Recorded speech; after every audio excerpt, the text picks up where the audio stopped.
ஒருத்தர் ரொம்ப கவலையோடு உட்காந்துருந்தார். எதை பற்றி சார் கவலைப்படுறீங்கன்னு கேட்டோம். எதிர்காலத்தை பற்றி கவலைப்படுறேன்னார். ஏன்னு கேட்டோம். என்ன பண்ணுறதுன்னே தெரியல சார், எதிர்காலம் ஒரே இருட்டாக இருக்குது, பாதையே புரியலன்னார். இன்னைக்கு நம்ம இளைஞர்கள் பல பேருக்கு எதிர்காலம் இருட்டாக தான் தெரியுது. அவங்கெல்லாம் இந்த கதையை கொஞ்சம் கேட்கணும். ஒரு மலை அடிவாரத்தில் ஒரு சின்ன கிராமம். அந்த மலை ரொம்ப உயரமானது. அடர்த்தியாக செடி கொடிகள் மரங்கள் அதில் மண்டி கிடக்குது. பகல் வேளையில் இருட்டாக தான் இருக்கும், அவ்வளோ அடர்த்தி. அந்த மலை உச்சியில் ஒரு கோவில். நாள் ராத்திரியே புறப்பட்டாதான் காலையில் அந்த கோவிலுக்கு போய் சேர முடியும். கிராமத்து இளைஞன் ஒருத்தன் அந்த மலை உச்சிக்கு போக வேண்டியிருந்தது. கையில் ஒரு விளக்கை எடுத்துக்கிட்டு நாள் ராத்திரியே புறப்பட்டான். புறப்பட்டு போனவன் கிராமத்து எல்லையிலேயே நின்றுட்டான். ஏன் தெரியுமா? அவன் கையில் இருந்த விளக்கோட வெளிச்சம் 10 அடி தூரத்துக்கு தான் தெரியுது. அது வரைக்கும் தான் பாதை தெளிவாக இருக்குது. அதுக்கு அப்பால எல்லாம் ஒரே இருட்டாக இருக்குது, பாதை புரியல. இவன் யோசனை பண்ணி பார்த்தான். மனசுக்குள்ள ஒரு சந்தேகம். 10 அடி தூரம் தானே வெளிச்சம் தெரியுது, அப்படின்னா நாம் 10 அடி தூரம் தானே போக முடியும். அதுக்கும் அந்தாண்ட ஒரே இருட்டாக இருக்குதே, அதில் எப்படி நாம் நடந்து போகிறது? நாம் ரொம்ப தூரம் நடந்து போய் ஆகணுமே. அப்படிப்பட்ட நினப்பெல்லாம் அவனுக்கு வந்துட்டுது. இதுதான் அவன் மனசில் ஏற்பட்ட தயக்கம். இப்படி யோசிச்சுக்கிட்டே அந்த இளம் ஆசாமி புறப்பட்ட இடத்துலயே நின்றுகிட்டு இருக்கிறான். அந்த சமயத்தில் ஒரு வயசான பெரியவர் அந்த பக்கமாக வந்தார். அவர் கையில் இதை விட சின்னதாக ஒரு விளக்கு வச்சிருந்தார். அது எப்படின்னா அது ஒரு 5 அடி தூரத்துக்கு தான் வெளிச்சம் காட்டுது. அவ்வளவு சின்ன விளக்கு. அவரும் மலை உச்சிக்கு போகிறதுக்காக தான் வந்துக்கிட்டு இருக்கிறார். அவரை பார்த்து இவன் கேட்டான், என்ன பெரியவரே, இவ்வளவு சின்ன விளக்க வச்சுக்கிட்டு அவ்வளவு தூரத்துக்கு எப்படி மலையேற போறீங்க அப்படின்னு கேட்டான். நீ ஏன் இப்படி தயங்கிட்டே நிற்கிறேன்னு கேட்டார் பெரியவர். என்கிட்ட இருக்கிற விளக்கு 10 அடி தூரத்துக்கு தான் பாதையை காட்டுதுன்னா. இப்போ பெரியவர் சொன்னார், தம்பி, உன் கையில் இருக்கிற விளக்கு கொடுக்குற வெளிச்சத்தை வச்சு நீ முதல்ல 10 அடி தூரம் முன்னாடி போ. 10வது அடியில் போய் நின்றுக்கிட்டு பாரு, மறுபடியும் ஒரு 10 அடி தூரத்துக்கு பாதை தெரியும். இப்படி உன் கையில் இருக்கிற விளக்கு தொடர்ந்து வெளிச்சம் காட்டிக்கிட்டே இருக்கும். நீ முன்னேற முன்னேற அந்த வெளிச்சமும் முன்னேறும்.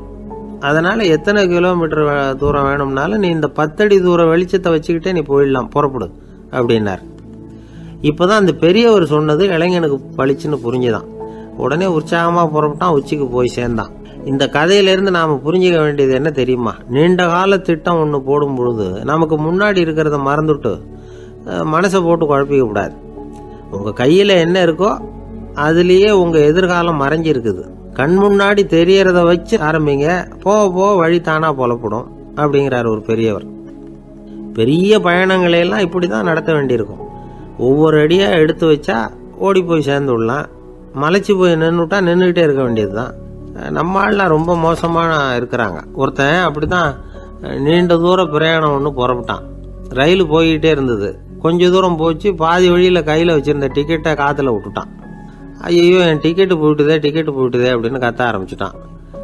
பக்கத்தில் இருந்த பெரியவர் அவனை பார்த்து பரிதாபப்பட்டு, கவலைப்படாத தம்பி, போனால் போகுது, வேற டிக்கெட் வாங்கிக்கலாம் அப்படின்னு ஆறுதல் சொன்னார். அதுக்கு அவன் சொல்கிறான், சார், நான் அதுக்காக அழலை, அந்த டிக்கெட்டு கிடைச்சா தானே நான் எந்த ஊருக்கு போகணுங்கிறது எனக்கு தெரியும் அப்படிங்கிறான். ஒரு தெருவில் சில சிறுவர்கள் விளையாடிக்கிட்டு இருந்தாங்க. ஏதோ ஒரு உயரமான கல்லை நடுத்தெருவில் வச்சு அதை சுற்றி சுற்றி ஓடி வந்துக்கிட்டு இருக்கிறாங்க. அது என்ன விளையாட்டோ அவங்களுக்கு தான் தெரியும். கொஞ்ச நேரம் அப்படி விளையாடிக்கிட்டு இருந்தவங்க விளையாடி முடிச்சதும் அந்த கல்லை நடுத்தெருவில் அப்படியே விட்டுட்டு அவங்கவுங்க வீட்டுக்கு ஓடி போட்டாங்க. அதுக்கப்புறம் அந்த வழியாக 2 பெண்கள் பேசிக்கிட்டே வந்தாங்க. பேச்சு சுவாரஸ்யத்தில் நடுத்தெருவில் இருந்த அந்த கல்லை கவனிக்கல. காலில் இடிச்சுட்டுது, லேசாக ரத்தம் வந்துட்டுது, வலி தாங்கலை. காலில் இடிச்சுக்கிட்ட பொண்ணு திட்ட ஆரம்பிச்சுட்டுது. வர வர ஊர் உலகம் ரொம்ப கெட்டு போச்சு, யாருக்கும் பொறுப்பே கிடையாது பாரு, இப்படி நடுத்தருவில் பொறுப்பு இல்லாமல் இப்படி கல்லை போட்டு வச்சிருக்கிறாங்களே, இது நியாயமா அப்படின்னு சொல்லி இந்த சமூகத்தை கடுமையாக விமர்சனம் பண்ணிக்கிட்டு அவங்க போயிட்டாங்க. கொஞ்ச நேரம் கழித்து ஒரு வாலிபன் அந்த வழியாக வந்தான். அந்த கல்லை பார்த்தான், நின்னான், ஒரு நிமிஷம் யோசனை பண்ணான், என்ன பண்ணலாம்னு பார்த்தான். தன்னுடைய வீரத்தையும் பலத்தையும் காட்டணும்னு நினச்சா. பின்னாடி போனான். அப்புறம் வேகமாக ஓடி வந்து ஒரு சின்ன ஹை ஜம்ப் அப்படியே துள்ளி குதிச்சான். துள்ளி குதித்து தாண்டி அந்த பக்கமாக போய் விழுந்தான். அப்படியே விசில் அடிச்சுக்கிட்டு அவன் பாட்டுக்கு நடந்து போகிறான். அடுத்தபடியாக ஒரு காதல் ஜோடி அந்த வழியாக வந்தது. நடுத்தெருவில் கல் கண்ணில் பட்டது. அவங்க 2 பேரும் ரொம்ப நெருக்கமாக சேர்ந்து வந்துக்கிட்டு இருக்கிறாங்க. நடுவில் கல் இருக்கிறதுனால கொஞ்ச நேரம் 2 பேரும் விலகி மறுபடியும் இந்த பக்கம் வந்து சேர்ந்து போகணும். கொஞ்ச நேரம் நாம் பிரிய வேண்டி இருக்குதே அப்படின்னு வருத்தத்தோட முணுமுணுத்துக்கிட்டே இந்த பக்கம் வந்தாங்க. அதுக்கப்புறம் வழக்கம் போல் சேர்ந்து அவங்க பாட்டுக்கு எதிர்காலத்தை பற்றி கற்பனை பண்ணிக்கிட்டே போயிட்டாங்க. கடைசியாக அந்த வழியாக பார்வை இல்லாத ஒருத்தர் வந்துக்கிட்டு இருக்கார். அவர் கையில் வழக்கமாக வச்சிருக்கிற அந்த ஊன்றுகோல், கையில் இருக்கிற அந்த ஊன்றுகோலால் தனக்கு முன்னாடி அப்படியே அப்படியே தட்டிக்கிட்டு பார்த்துக்கிட்டே அவர் மெதுவாக நடந்து வந்துக்கிட்டு இருக்கிறார். வழியில் இருக்கிற அந்த கல் தட்டுப்பட்டுது. உடனே நடுத்தெருவில் ஒரு கல் இருக்குங்கிறத அவர் புரிஞ்சுக்கிட்டார். உடனே குனிஞ்சார், அந்த கல்லை தடவி பார்த்து எடுத்தார், தெரு ஓரமாக கொண்டுட்டு போய் போட்டார். அதுக்கப்புறம் அவர் பாட்டுக்கு அவர் வழியில் நடந்து போனார். இப்போ இதில் பல பேர் வந்தாங்க போனாங்க. இவங்களில் பார்வை உள்ளவங்க யார், பார்வை இல்லாதவங்க யார்? இப்படி ஒரு கேள்வி கேட்டால் என்ன பதில் சொல்ல முடியும்? கொஞ்சம் யோசிச்சு பார்த்தா இன்னைக்கு பல பேர் இப்படி தான் இருந்துகிட்டு இருக்கிறோம். ஒரு ஆள் பார்க்கறதுக்கு பெரிய மனுஷன் மாதிரி இருக்கார். ஒரு தெரு வழியாக நடந்து வந்துகிட்டு இருந்தார். இருட்டு நேரம். வழியில் ஒரு பெரிய கல் கிடந்தது, கருங்கல். பார்த்தார், கொஞ்ச நேரம் யோசிச்சார். போய் தூக்கி பார்த்தா ரொம்ப கனமாக இருந்தது. இன்னொரு ஆள் சேர்ந்தாதான் தூக்க முடியும். இவர் உடனே ரோட்டோரமாக போய் ஒரு மரத்தடியில் உட்காந்துக்கிட்டார். 2 பக்கமும் பார்த்துக்கிட்டே இருக்கார், யாராவது வர்றாங்களான்னு. கொஞ்ச நேரத்தில் ஒருத்தர் வந்தார், இவருக்கு தெரிஞ்சவர். என்னங்க இந்த நேரத்தில் இங்கே உட்காந்துருக்குறீங்கன்னு கேட்டார் அவர். அதோ அந்த கருங்கல் அப்படின்னு சுட்டி காட்டினார். ஓ, அதை தூக்கி ஓரமாக போடணுமா? வாங்க 2 பேரும் தூக்கலான்னார் வந்தவர். நான் அதுக்காக உட்காந்துருக்கலேன்னார் இவர். பின்ன வேற எதுக்காகன்னார் அவர். ஒரு மனுஷன் கருங்கல்லில் காலை இடிச்சுக்கிட்டான்னா எப்படி துள்ளுவான்னு பார்க்கணுங்கிறது எனக்கு ரொம்ப நாளாக ஒரு ஆசை. அதுக்காக தான் உட்காந்துருக்கிறேன் அப்படின்னாராம். ஒரு நாள் ஒரு தகப்பனார் தன்னுடைய பிள்ளைய அழைச்சிக்கிட்டு வந்தார். சார், இவன் சரியாக படிக்க மாட்டேங்கிறான், பெரியவங்களை மதிக்க மாட்டேங்கிறான். நீங்கள் கொஞ்ச நாள் இவனுக்கு குருவாக இருந்து நல்ல விஷயங்களை சொல்லி கொடுத்தா தேவையில்லைன்னார். பெரியவங்களையே மதிக்காதவன் எப்படி என்ன மதிக்க போகிறான் அப்படிங்கிறது நமக்கு யோசனை வரும் இல்லையா? வேணாங்க, என்னை விட்டுருங்க அப்படின்னோம். அவர் விட மாட்டேன்னு விட்டார். இல்லைன்னா அவரே சிஷ்யன் ஆகிடுவார் போல இருந்தது. சரி, வேற வழி இல்லாமல் அந்த பையனையே என்னுடைய சீடை நான் ஏற்றுக்கிட்டு உபதேசம்லாம் பண்ண ஆரம்பித்தோம். அதாவது குரு பக்தின்னா அது எப்படி இருக்கணுங்கிறத பற்றி சொல்லி கொடுத்தோம் அவனுக்கு. சதமகர் அப்படின்னு ஒரு குரு இருந்தார். அவருக்கு ஒரு சீடர். அவன் பேர் துளசி சைதன்யன், நைஷ்டிக பிரம்மச்சாரி. தன்னுடைய குருவுக்கு எந்த நேரத்தில் எது தேவைங்கிறத புரிஞ்சுக்கிட்டு சேவை செய்கிறவன். ஆனால் இவனை பற்றி மற்ற சீடர்களுக்கு பொறாமை வந்துட்டுது. இவன் மட்டும் இப்படி இருக்கானேன்னு உடனே குரு கிட்ட போய் கோல் மூட்டினாங்க. அவன் சரியில்லை, அவன் நடந்துக்கிறது சரியில்லை, அப்படி இப்படின்னு எதையாவது சொல்லி. இருந்தாலும் இதையெல்லாம் அந்த குரு நம்பலை. அவருக்கு தெரியும் யார் யார் எப்படின்னு. துளசி சைதன்யன் பெருமையை மற்ற சீடர்களுக்கு உணர்த்தணும் அப்படின்னு நினைச்சார். அதுக்கு ஒரு வழி பண்ணார். ஒரு நாள் சீடர்களை எல்லாம் கூப்பிட்டுக்கிட்டு ஒரு காட்டு வழியாக போய்கிட்டு இருந்தார். அங்கே ஒரு பெரிய மலை அருவி கொட்டிக்கிட்டு இருந்தது. குரு சீடர்கள் பக்கம் திரும்பினார். இந்த மலையின் மேலே இருந்து அந்த படுபாதாளத்தில் குதிக்கிறதுக்கு உங்களில் யார் தயார் அப்படின்னு கேட்டார். ஒரு சீடனும் வாய திறக்கலை, ஒதுங்கி நின்றுக்கிட்டாங்க. பின்னாடி மூட்டை முடிச்சோட வந்துகிட்டு இருந்தான் துளசி சைதன்யன். அவனை பார்த்தார். தப்பாருப்பா, நீ மேலே இருந்து அந்த அருவியில் குதி அப்படின்னார். அப்படியே செய்கிறேன் சுவாமின்னா ஓடி போய் பொத்துன்னு குதிச்சுட்டான். அடுத்த கணமே குருநாதர் தன்னுடைய யோக சக்தியால் பறந்து போய் அவன் கீழே விழுந்துடாம தாங்கி பிடிச்சி கொண்டுகிட்டு வந்துட்டார். மற்ற சீடர்களுக்கெல்லாம் ஒரு மாதிரி ஆயிட்டுது. அடுத்தபடியாக என்ன பண்ணலாம்னு யோசிச்சாங்க இவனை மாட்டி விடுறதுக்கு. ஒரு நாள் வெத்தலை அடிக்கிற ஒரு சின்ன உரலையும் உலக்கையையும் எடுத்து ஒளிய வச்சுட்டாங்க. சதமகர் சன்னியாசி இல்லை, அவர் வெத்தலை போடுவார். பல்லு சரியில்லை, அதனால இடிச்சு தான் வெத்தலையை போடணும். திடீர்னு வெத்தலை பாக்கு கேட்டார். வழக்கமாக உரலில் இடித்து தர்றது தான் துளசியின் பழக்கம். உரலை தேடினா கிடைக்கல, என்ன பண்ணுறது? குரு கேட்டுவிட்டாரே, குரு சேவை தானே முக்கியம். என்ன பண்ணா, வெத்தலை பாக்க தன்னுடைய வாயில் போட்டு முன்னு அதை எடுத்து அவர்கிட்ட கொடுத்துட்டான். குரு எதையோ படிச்சுக்கிட்டே அதை வாங்கி வாயில் போட்டுக்கிட்டார். துளசி இன்னைக்கு தாம்பூலம் நல்லா இடிக்கப்பட்டிருக்கு, ருசியாக வேற இருக்குது, அதை இடித்த பாத்திரத்தை என் கண்ணால் பார்க்கணும்னு ஆசையாக இருக்குன்னு விட்டார். அதை மட்டும் அனுப்பி போய் நீ வர வேண்டான்னு வேற சொல்லிவிட்டார். இதை கேட்டதும் துளசி தவிச்சு போயிட்டான். இவன் போகாமல் எப்படி வாயை மட்டும் அனுப்பி வைக்க முடியும்? இவன் தவிக்கிறத பார்த்ததும் மற்ற சீடர்களுக்கெல்லாம் மனசுக்குள்ளே ரொம்ப சந்தோஷம். துளசி கொஞ்சமும் யோசிக்கல, வாழை எடுத்தான், தன்னுடைய தலையவே அப்படியே அறுத்து வெட்டி எடுத்தான். இன்னொரு சீடங்கிட்ட கொடுத்துட்டான், எடுத்துகிட்டு போன்னு சொல்லி. கொண்டுட்டு போய் குரு முன்னாடி வைக்கிறாங்க. அந்த தலையில் வாய் திறந்துருக்கு, வெத்தலை போட்டு முன்னு இருந்தது, தெரிஞ்சு போச்சு, சிவப்பாக இருந்தது. அவனுடைய குரு பக்தியை இப்போ எல்லாரும் ஒத்துக்கிட்டாங்க. அதுக்கப்புறம் குரு சதமகர் தன்னுடைய அற்புத திறமையினால அந்த தலையை மறுபடியும் ஒட்ட வச்சுட்டார். துளசிக்கு உயிர் வந்துட்டுது. இப்படி ஒரு பெரிய கதை உண்டு. அதாவது துளசி சைதன்யன் அவனுடைய குரு பக்தி எப்படி அப்படின்னு கேட்டோம். ரொம்ப அபாரம் அப்படின்னு அந்த பையன் அடக்கமா, சும்மா விளையாட்டுக்காக தான் அப்படி அவங்ககிட்ட கேட்டோம். ஏன்பா உன்னுடைய குரு பக்தியை என்கிட்ட காட்டுறதுக்கு உன்னோட கழுத்தை நீயே அறுக்கணும்னு நான் சொன்னா அதை நீ செய்வியா அப்படின்னு கேட்டோம். என்னுடைய கழுத்தை நானே அறுக்க வேண்டிய அவசியம் இல்லை சார் அப்படின்னா அவன். ஏண்டான்னு, அதே காரியத்தை தான் இனிமே நீங்க தினமும் செய்ய போறீங்களே சார் அப்படிங்கிறான். ஆசைப்படுறதுல தப்பு இல்லை, ஆனா அந்த ஆசை தேவைக்கு தகுந்த மாதிரி இருக்கணும். தேவைக்கு மீறிய ஆசைகள் இருக்கு பாருங்க, அது தேவையில்லை. இந்த கருத்தை வலியுறுத்தது மாதிரி ஒரு கதை உண்டு. தேவேந்திரனுக்கு திடீர்னு வீடு கட்டணும்னு ஒரு ஆசை வந்துதான். வீடுன்னா நாம கட்டுற மாதிரி இல்லை. தேவேந்திரன் வீடுன்னா சும்மாவா, ஒரு பிரம்மாண்டமான அரண்மனை கட்டணும். அது மாதிரி இந்த 3 லோகத்திலேயும் ஒரு அரண்மனை கிடையாது அப்படின்னு எல்லாரும் சொல்லணும்.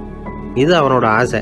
உடனே தேவ தச்சரான விஸ்வகர்மாவை கூப்பிட்டான், உத்தரவு போட்டான். விஸ்வகர்மா தன்னுடைய உதவியாளர்களை எல்லாம் கூப்பிட்டு ஒன்னா சேர்த்துக்கிட்டார். படாத பாடுபட்டு ஒரு பெரிய அரண்மனையை கட்டி முடிச்சார். கட்டி முடிக்க 1000 வருஷம் ஆச்சு. தேவேந்திரன் பார்க்கறான். அவனுக்கு திருப்தி ஏற்படலை. என்னுடைய அந்தஸ்துக்கு இது ரொம்ப சாதாரணமான கட்டிடம், இதை விட இன்னும் பெருசா கட்டு அப்படின்னா. தேவ தச்சர் திணறி போயிட்டார். அவரால் அதுக்கு மேல எதுவும் செய்ய முடியல.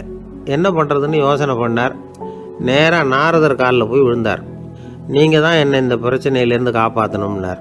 நாரதர் யோசனை பண்ணார். சரி கவலைப்படாதேன்னார். நேரா இந்திரன் கிட்ட போனார்.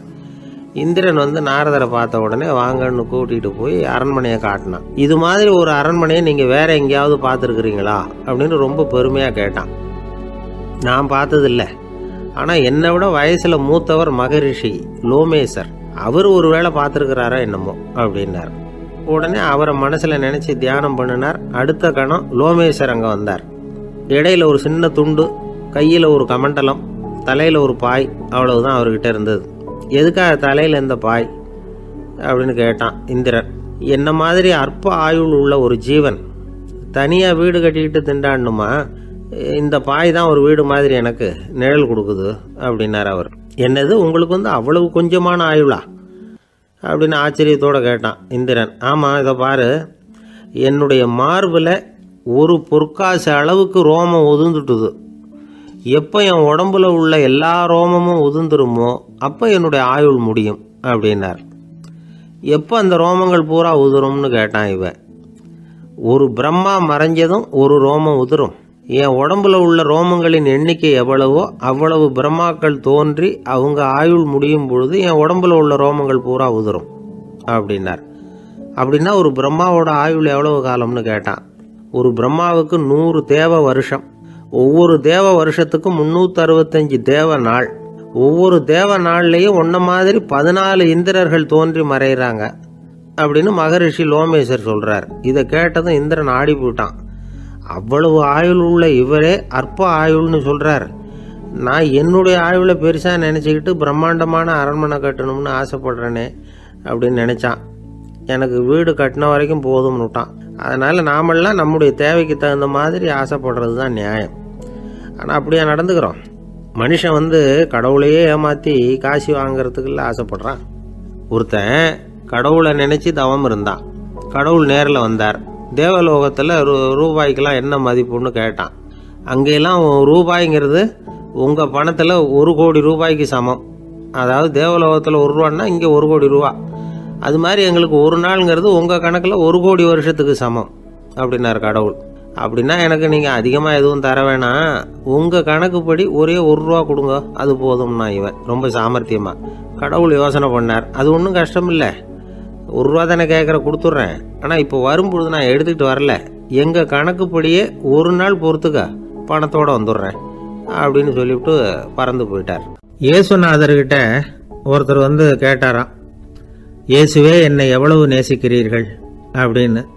அவர் தன்னுடைய 2 கைகளையும் அகல விரித்து இவ்வளவு என்று சொல்லி சிலுவையில் உயிர் நீத்தார் அப்படின்னு சொல்லுவாங்க.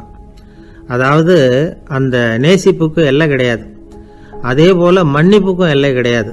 இது இயேசுநாதர் சொல்லி கொடுத்த ஒரு பாடம். இயேசுனுடைய சீடர்களில் ஒருத்தன் பீட்டர், அவன் ஒரு நாள் இயேசுநாதர்கிட்ட கேட்டிருக்கான், இயேசுவே, நான் என்னுடைய தம்பி கிட்ட அடிக்கடி சண்டை போட்டுக்கிட்டு இருக்கிறேன், என்னுடைய சகோதரன் கூட. அவனை நான் எத்தனை தடவை மன்னிக்கிறது? ஏற்கனவே 7 தடவை அவனை மன்னிச்சுட்டேன் அப்படின்னு சொல்லியிருக்கிறான். அப்போ இயேசு சொன்னாராம், மன்னிக்கிறதுக்கு எத்தனை தடவைங்கிற கணக்கெல்லாம் கிடையாது. எத்தனை தடவை உன்னுடைய சகோதரன் உன்னை கோபப்படுத்துகிறானோ அத்தனை தடவை நீ மன்னிக்கிறதுக்கும் தயாராக இருக்கணும். அதுதான் அப்படின்னு சொன்னாராம்.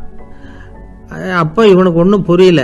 இது என்ன, அவன் தப்பு பண்ணிக்கிட்டே இருப்பான், நாம் மன்னிச்சுக்கிட்டே இருக்கிறதா அப்படிங்கிறது மாதிரி குழப்பமாக இருந்திருக்கிறான். அப்போது இயேசுநாதர் தன்னுடைய சீடன் பீட்டர்கிட்ட ஒரு கதை சொன்னாராம்.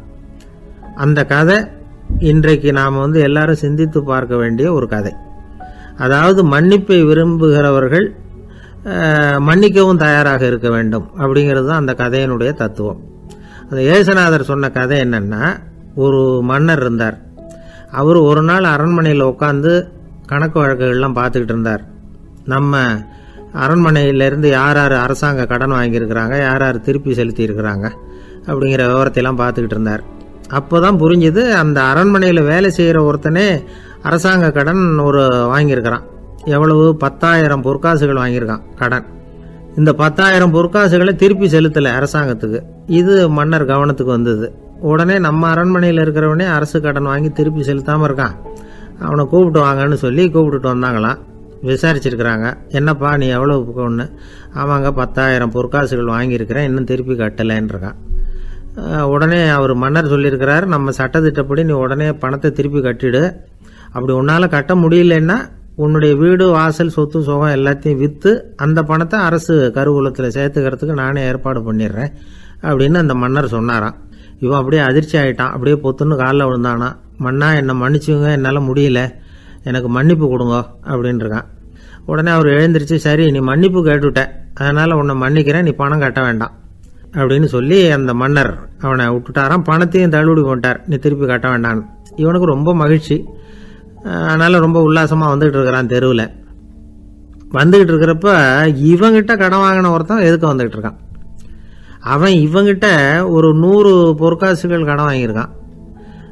அவன் வந்தான், இவன் போய் அவன் சாட்டையை பிடிச்சிக்கிட்டான், நீ எப்படா என் கடனை திருப்பி கொடுக்க போகிறேன்னு.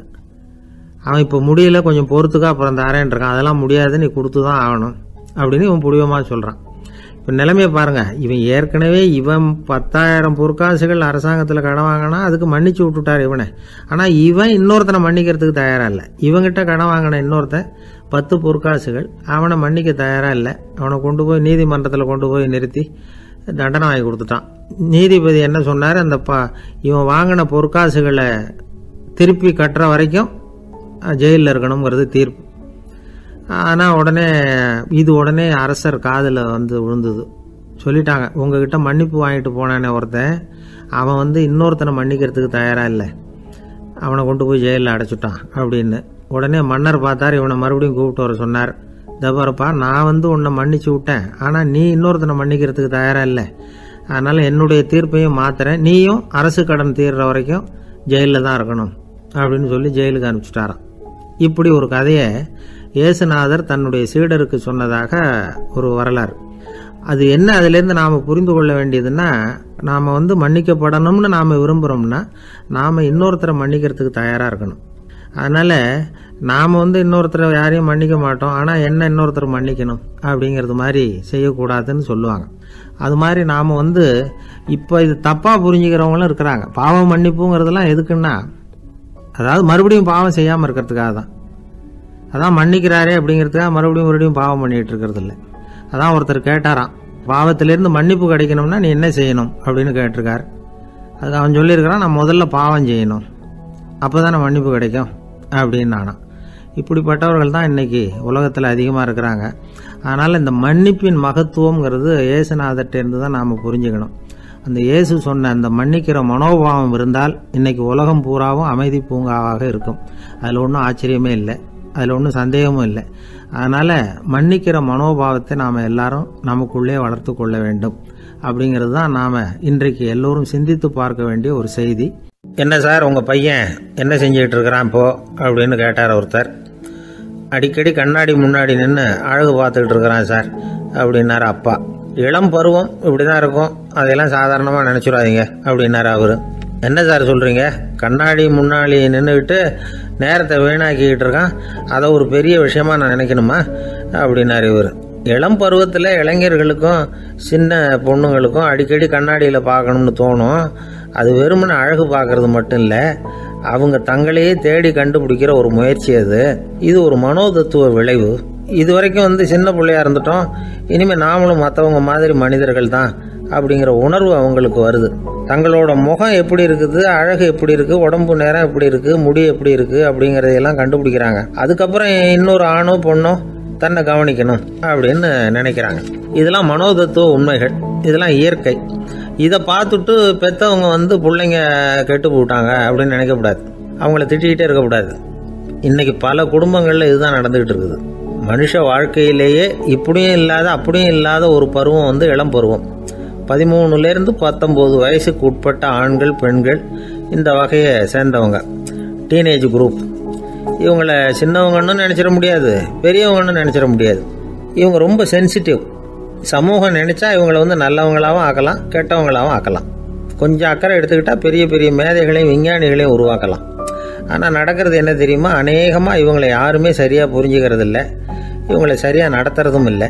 இது வரைக்கும் நாம் சொல்கிறத கேட்டுக்கிட்டு இருந்தான், இப்போல்லாம் அவன் இஷ்டத்துக்கு நடக்க ஆரம்பிச்சுட்டான் அப்படின்னு வருத்தப்படுற பெற்றோர்கள் அதிகம். இது வருத்தப்படுற விஷயம் இல்லை, சந்தோஷப்பட வேண்டிய விஷயம். உங்கள் புள்ள சொந்தமாக யோசிக்க ஆரம்பிக்கிறதும் நடந்துக்க ஆரம்பிக்கிறதும் ஒரு தப்பான விஷயமா? அவன் கடைசி வரைக்கும் உங்கள் பேச்சையே கேட்டுக்கிட்டு இருக்கணுங்கிறது என்ன நியாயம்? இன்னைக்கு இளைஞர்களை பெரியவங்க தப்பாக புரிஞ்சுக்கிட்டு தவறாக நடத்துறதுனால தான் அவங்களுக்கு வெறுப்பு, எரிச்சல், மனக்கசப்பு எல்லாம் உண்டாகுது. பெற்றவங்க சரியாக மதிக்கிறது இல்லை அப்படிங்கிற ஒரே காரணத்தினாலேயே வீணாக போகிற பிள்ளைங்க இன்னைக்கு அதிகம். சரி, பெற்றவங்களுக்கு இன்னைக்கு என்னதான் புத்தி சொல்ல வர்றீங்க அப்படின்னு கேட்குறீங்களா? நாம் எதையும் சொல்ல வரல, ஆனால் அது சம்பந்தமான சில நிபுணர்கள் சொல்லியிருக்கிறத உங்கள் காதில் போட்டு வைக்கலாம். அது என்னென்னா, பிள்ளைங்க கிட்ட அன்பு செலுத்துங்க. குழந்தையா இருந்தப்போ எவ்வளவு பாசமாக இருந்தீங்க, வளர வளர அதை ஏன் குறைச்சிக்கிறீங்க? பெற்றவங்களின் அன்பான வார்த்தைகளுக்கு ஏங்குறவங்க தான் இன்றைய இளைஞர்கள். அவங்க எதை சொன்னாலும் அதை அக்கறையாக காது கொடுத்து கேளுங்க, அலட்சியப்படுத்தாதீங்க. அவங்க விரும்புறது உங்ககிட்ட இருந்து ஒரு மதிப்பு, மரியாதை, அங்கீகாரம், இவ்வளவுதான். அவங்க அவங்களாவே முடிவுகள் எடுக்கட்டும், அதுக்கு நீங்கள் உதவியா இருங்க, அது போதும். மற்றவங்க முன்னாடி, முக்கியமாக அவங்க நண்பர்கள் முன்னாடி அவங்கள பற்றி மட்டமாக பேசாதீங்க. அவங்கக்கிட்ட பொய் சொல்லக்கூடாது. நீங்கள் சொன்னது பொய்ன்னு தெரிஞ்சு போச்சுன்னா உங்கள் பேரில் அவங்களுக்கு இருக்கிற மதிப்பு போயிடும், நம்பிக்கை போயிடும். அவங்களுக்கு முன்னாடி நீங்கள் சண்டை போடக்கூடாது. உங்கள் பிள்ளைய எப்பவும் இன்னொரு பிள்ளையோட ஒப்பிட்டு பேசுகிற வேலையே வேணாம். கூட பிறந்த மற்றவங்களோட கூட ஒப்பிடக்கூடாது. இப்படி செஞ்சால் அவன் உங்ககிட்டையும் பிரியமாக இருக்க மாட்டான், அவங்ககிட்டையும் பிரியமாக இருக்க மாட்டான். புள்ள எங்கே போகிறான், என்ன பண்ணுறான் அப்படின்னுலாம் துப்பறிஞ்சிக்கிட்டு இருக்கக்கூடாது. இளைஞர்கள் தனிமையை விரும்புகிறவங்க. அவங்கள பெட்டியில் வச்சு மூடி பாதுகாக்கணும்னு நினைக்கக்கூடாது. அவங்கள எப்படி பாதுகாக்கிறது அப்படிங்கிறது அவங்களுக்கே தெரியும். உங்கள் புள்ள எப்படி நடந்துக்கணும்னு நீங்கள் எதிர்பார்க்குறீங்களோ அது மாதிரி நீங்கள் நடந்து காட்டுங்க, அது போதும். ஒரு வீட்டில் அப்பாவும் அம்மாவும் பேசிக்கிட்டு இருக்கிறாங்க.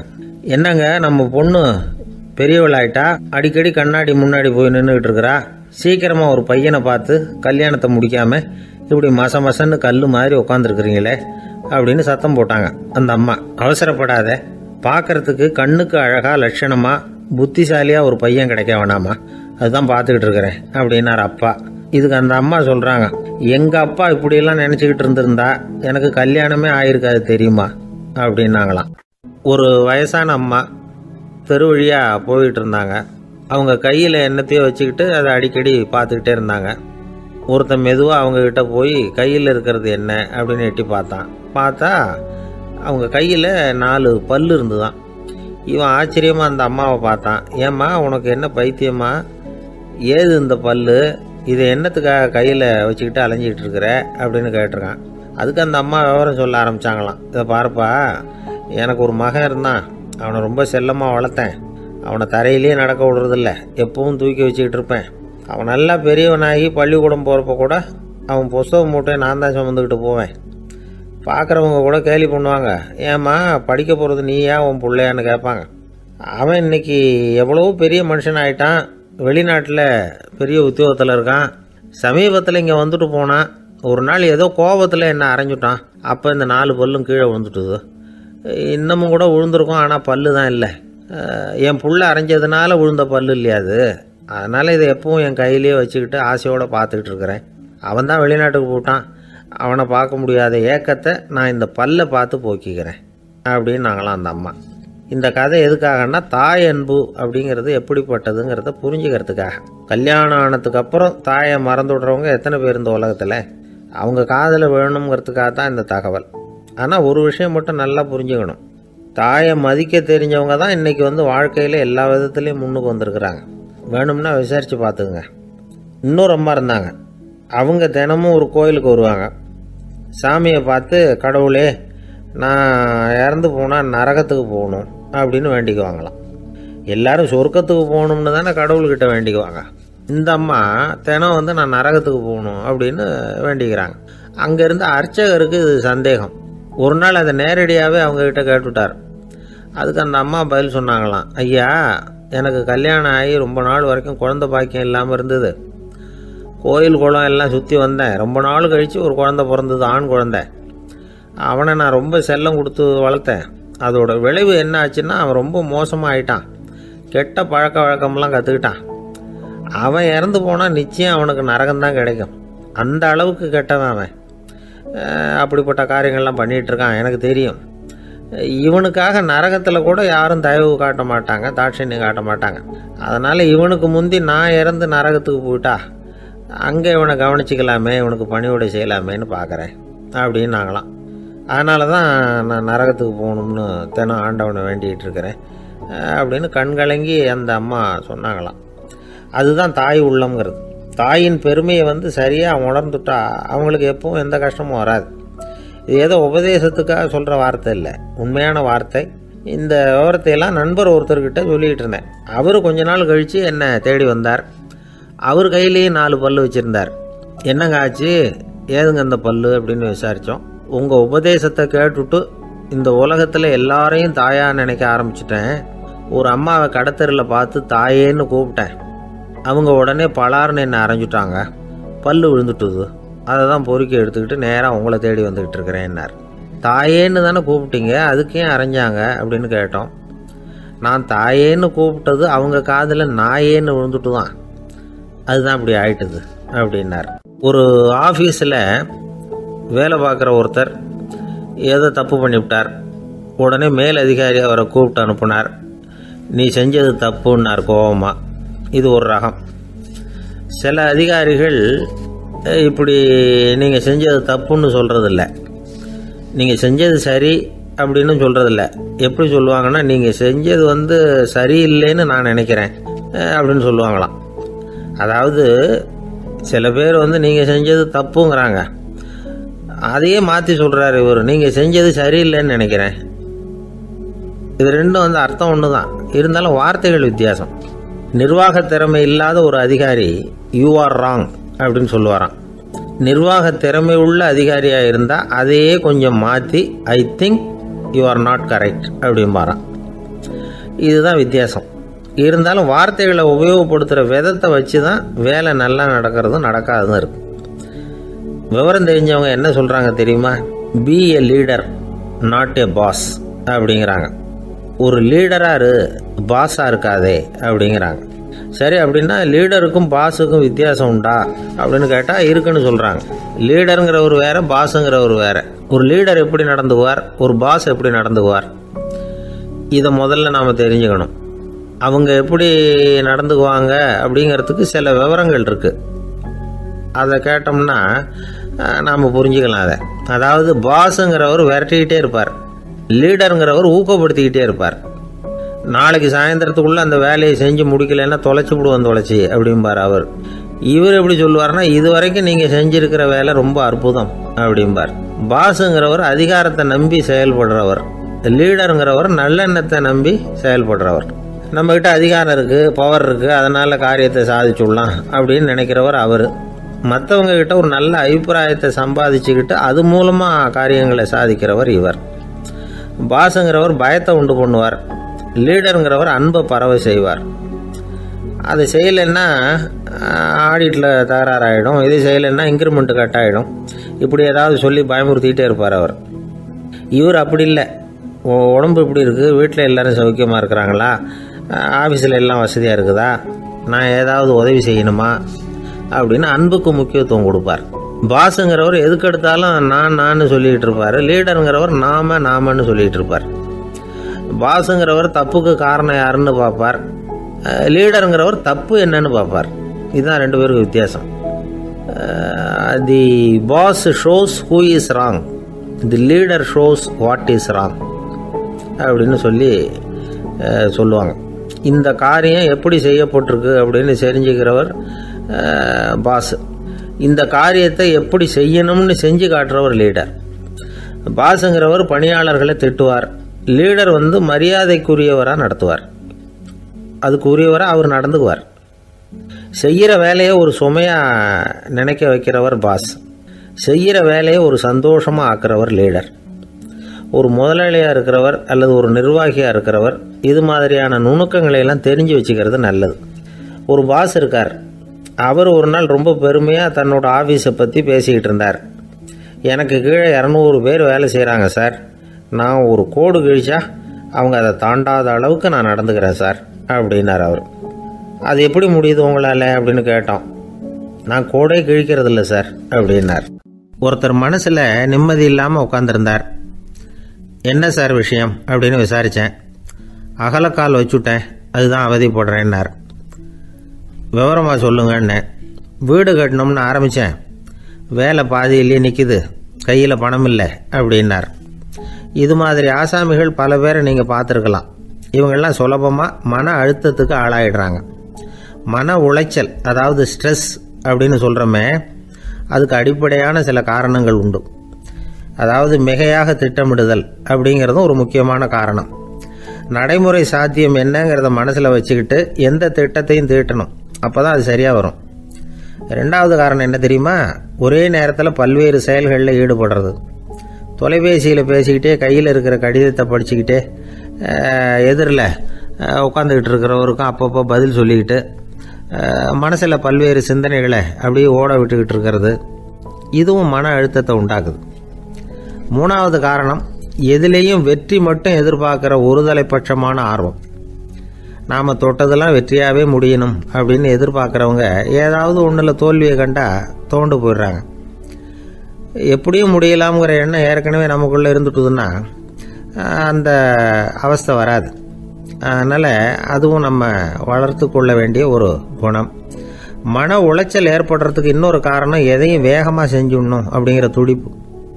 அந்த துடிப்பே மனசை அழுத்த ஆரம்பிச்சிடும். எந்த ஒரு காரியத்திலையும் தாமதமோ இடையூறோ ஏற்பட்டால் அதை பொறுத்துக்கிற மனப்போக்கம் வேணும். அது இல்லாதவங்க அழுத்தத்துக்கு ஆளாயிடுறாங்க. சில பேர் வேலைன்னு எந்த நேரம் பார்த்தாலும் வேலையே கதின்னு கிடப்பாங்க. பொழுதுபோக்குக்கோ உடற்பயிற்சிக்கோ குடும்பத்தில் உள்ளவங்க அல்லது நண்பர்கள் கூட கலந்துரையாடவோ கொஞ்சம் கூட நேரம் ஒதுக்க மாட்டாங்க. இந்த சுபாவம் மன அழுத்தத்தை உண்டு பண்ணும். இதையெல்லாம் புரிஞ்சுக்கிட்டு அதிலிருந்து விடுபடுறது எப்படின்னு யோசிக்கணும். வல்லுநர்கள் இது தொடர்பாக சில யோசனைகளை சொல்லி வச்சிருக்கிறாங்க.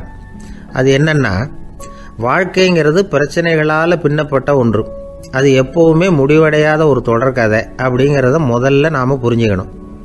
ஒரே நேரத்தில் ஒரு காரியத்தில் மட்டுமே நாம் கவனம் செலுத்தணும். அடுத்தவங்க காரியத்தில் தலையிடக்கூடாது. எதையும் பேச ஆரம்பிக்கிறதுக்கு முன்னாடி நம்மை நாமே கேட்டுக்க வேண்டிய கேள்வி 2. 1, நான் சொல்ல போகிறது ரொம்ப முக்கியமானதா? 2வது, நான் சொல்கிறத அவங்க கேட்கறதுக்கு ஆசைப்படுறாங்களா? நான் பேசுகிறதுக்கு அது சரியான நேரம் தானா? இதை யோசித்து பார்த்ததுக்கப்புறம் எதையும் பேச ஆரம்பிக்கணும். முடிஞ்ச அளவுக்கு வளைந்து போகிற சுபாவத்தை வளர்த்துக்கணும். நம்ம நேரம் விலை மதிப்பு இல்லாதது, அதை வீணாக்கக்கூடாது. சிரிக்க தெரியலனாலும் பரவாயில்ல, முகத்தில் கொஞ்சம் புன்முறுவலாவது காட்டணும். இதெல்லாம் ரொம்ப முக்கியம். அடுத்தவங்க ஏதாவது செஞ்சால் உடனே நன்றி சொல்ல மறக்கக்கூடாது. தினமும் கொஞ்சம் நேரத்தை தனிமையில் செலவு பண்ணணும். மன உளைச்சலிருந்து விடுபடுறதுக்கு 3 முக்கிய வழிகள் சொல்கிறாங்க. அதை சுருக்கமாக ரெட் அப்படின்னு சொல்கிறாங்க, RED ஆங்கில எழுத்தில். அந்த முதல் எழுத்து R, அது என்னென்னா ரிலாக்ஸேஷன், அதாவது இடை ஓய்வு. 2வது E எக்ஸர்சைஸ், உடற்பயிற்சி. 3வது டயட், திட்டமிட்ட உணவு முறை. அதனால் தியானம், மூச்சு பயிற்சி இதெல்லாம் இந்த இடை ஓய்வுக்கு வழிகள். எந்த வேலையையும் தொடர்ந்து செய்யக்கூடாது. எல்லார்கிட்டையும் கலகலப்பாக பழகணும். மாதத்துக்கு 1 நாளாவது குடும்பத்தோடு வெளியில் போயிட்டு வரணும். சுலபமான உடற்பயிற்சிகளை செய்யலாம். உடற்பயிற்சிங்கிறது நமக்காக நாம் செய்கிற ஒரு நீண்டகால முதலீடு அப்படின்னு சொல்லுவாங்க. அதாவது லாங் டேர்ம் இன்வெஸ்ட்மெண்ட்டாக. அளவோடு சாப்பிட்ணும், மெதுவாக சாப்பிட்ணும். இதெல்லாம் கொஞ்சம் மனசில் வச்சுக்கிட்டு நடந்துக்கிட்டால் மகிழ்ச்சியாக வாழலாம். சில பேர் சாப்பாட்டு விஷயத்தில் ரொம்ப அக்கறை எடுத்துக்கிறது உண்டு. ஒரு குண்டு ஆசாமி சாப்பிட உக்காந்தார். முதல்ல ஒரு மாத்திரை சாப்பிட்டார். எதுக்குன்னு கேட்டோம். பசி எடுக்கிறதுக்குன்னார். சாப்பிட்டு முடித்தார். பிறகு மறுபடியும் ஒரு மாத்திரை சாப்பிட்டார். இது எதுக்குன்னு கேட்டோம். சாப்பிட்டது ஜீரணமாகறதுக்கு அப்படின்னார். என் நண்பர் ஒருத்தர் ஆழ்ந்த சிந்தனையில் இருந்தார். என்ன யோசனை பண்ணுறீங்கன்னு கேட்டேன். தலைவர் ஆகணும்னு பார்க்குறேன், அதுதான் என்ன வழின்னு யோசிச்சுக்கிட்டு இருக்கேன்னார். நான் கூட அது மாதிரி யோசித்து பார்த்தேன். அதுக்கப்புறம் அந்த யோசனையை கை விட்டுட்டேன் அப்படின்னோம். ஏன்னு கேட்டார்.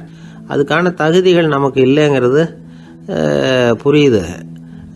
அது நமக்கு புரியறத விட நம்ம விட மற்றவங்களுக்கு நல்லா புரிஞ்சு போச்சு. அதனால் பேசாமல் கம்முன்னு இருந்துடுறது தான் நல்லது அப்படின்னோம். தலைவர் ஆகிறதுக்கு தகுதிகள் வேற உண்டோ அப்படின்னு கேட்டார். அவர் யதார்த்தமாக தான் கேட்குறார். நாங்கள் உடனே எங்ககிட்ட இருந்த ஒரு புத்தகத்தை எடுத்து அவர்கிட்ட கொடுத்தோம். படித்து பாருங்கன்னு.